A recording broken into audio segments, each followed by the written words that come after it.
Okay, guys, this is going to be my review for Wandavision, episode 8. I loved this episode. While it's not my favorite episode of the season, I still think that probably still goes to episode 5. I really, really loved it, and I think it was so emotional. And my favorite scene in this episode was when they were watching sitcoms, or the Dick Van Dyke Show, because it was like emotional in a sense where it's like, it was cool in that, oh, that's where the sitcoms come from, but it was just seeing Wanda's happiness. It was almost like Wanda, and I think having it be at this moment, seeing, 7 episodes of sitcoms, particularly the first 2 that were based, around this era of sitcoms, especially episode 1, solely based on this show.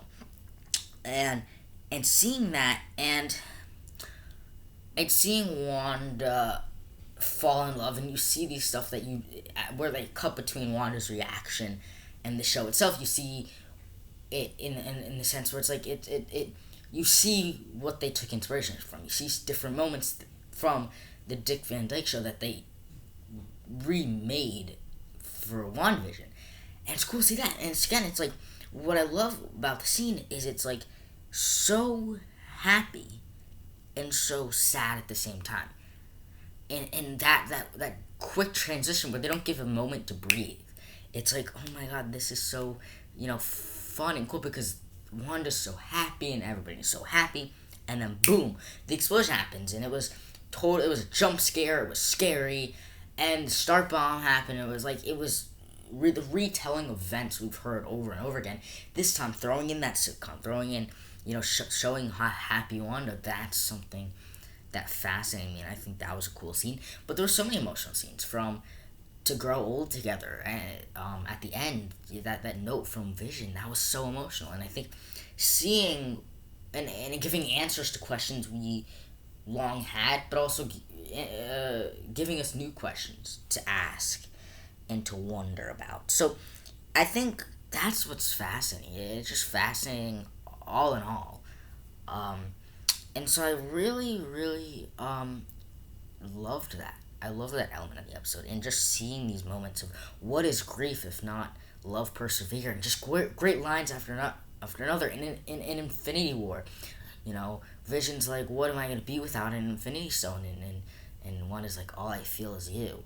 And then to this episode, WandaVision, Wanda says, I can't feel you anymore. And it's just emotional and sad and scary.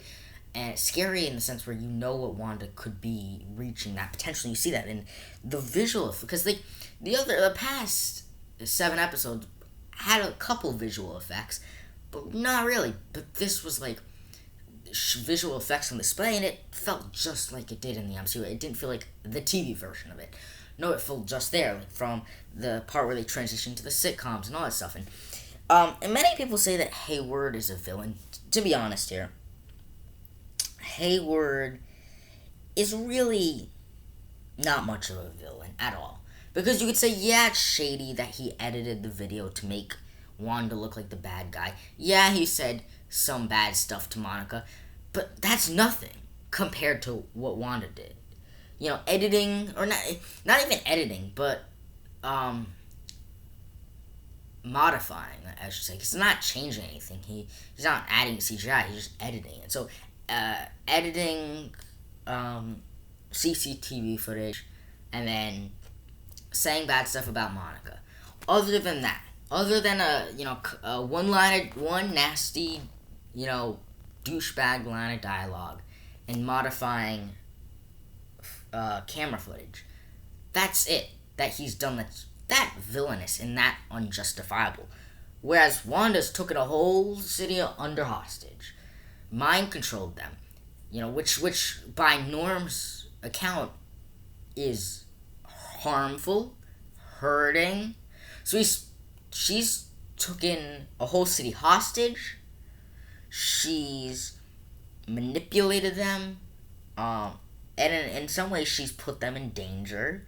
She's kidnapped, so kidnapping, at this point she could be considered, for that reason alone, a terrorist.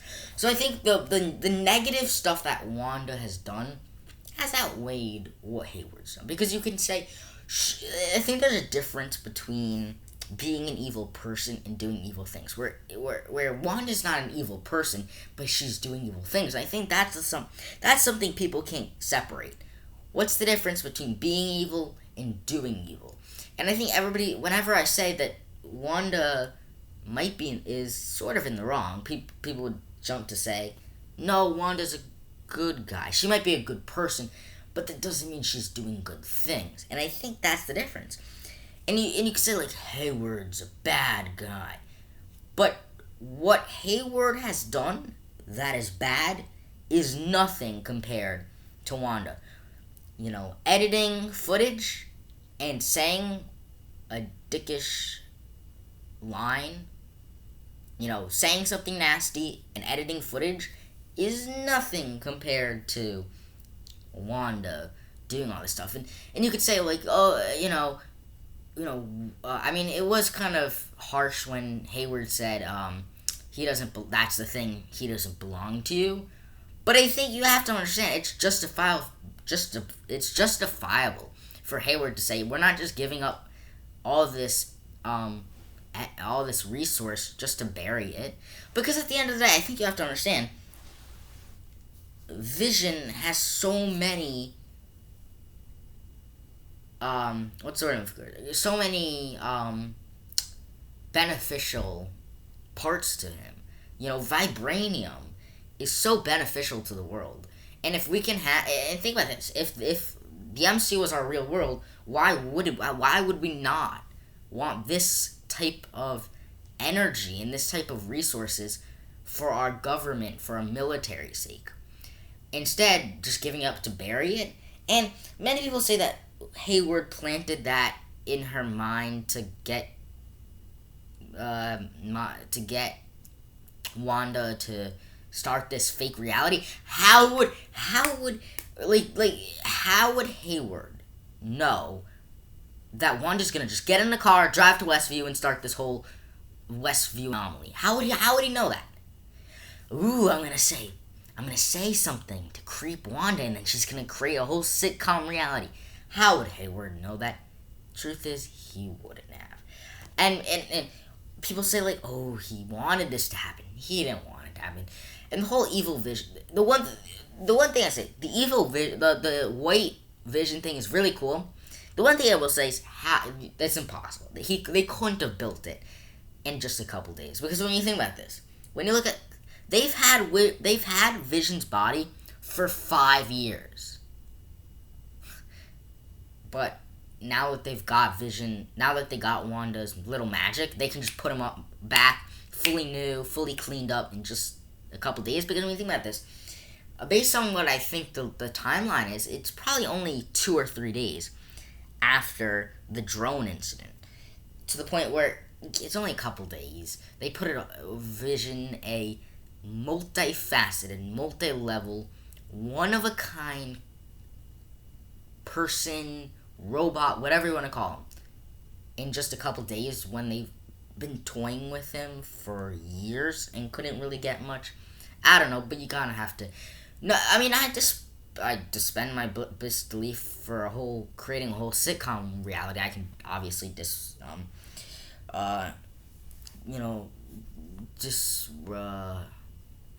disbelief or reality disbelief, whatever. I don't know.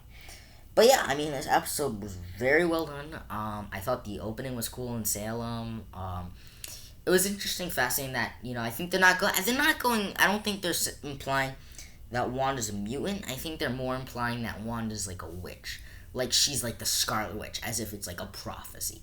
Where they're not going to say she has mutant powers, she has witch powers. And I think the key to knowing that it's not mutation, the X gene, but more a witch, is that there were spells cast by Agatha to stop Wanda from using her magic. See, the way I've always looked at mutation is it's not something that can be controlled. It's not something that can be, not enhanced, but it's not something because you can be enhanced. Wolverine got enhanced, but it's not the X gene is not something you can just stop. Just by the way I look at it is mutation is you can't stop you. Whereas witchcraft is a spell, so you can have a spell to cancel out another spell. And so, like, the way I looked at it is, the way that that mutation has always worked in my mind in the X-Men comics or movies is that the X gene is not something that can be like, ooh, I'm gonna put a spell to stop your X gene. That's not how it works. So I think they're very much implying like, oh, you use this type of chaos magic makes you the Scarlet Witch. That type of stuff seems like more of like they're going from the rap that's saying she was always a witch. And I think I like this concept. She's a witch that witches on itself are super strong. Suggesting that witches are strong, but a witch enhanced by a time stone, a witch enhanced by an infinity stone, is just super powerful. And I think that's interesting. And they're setting up some great stuff. Great lines. I can't feel you anymore. Welcome home, Wanda. Or what is grief if not love persevering? Or in the open, so many great moments where you talk about the stuff in Sokovia. That crazy emotional scene and it was so heartbreaking when she's like, my favorite episode of TV. It's all a dream, and it's like, oh, and it's so sad because like you see her mindset, and she's just an innocent girl, and Peter's just an innocent boy, and so there's emotional scenes, sad scenes, satisfying scenes, crazy scenes. It's setting up some crazy stuff for next episode. I don't know how they're gonna wrap it up in whatever time frame they do. That'll be crazy, but all I know is I really, really like the show. Anyway, stay tuned for videos coming at you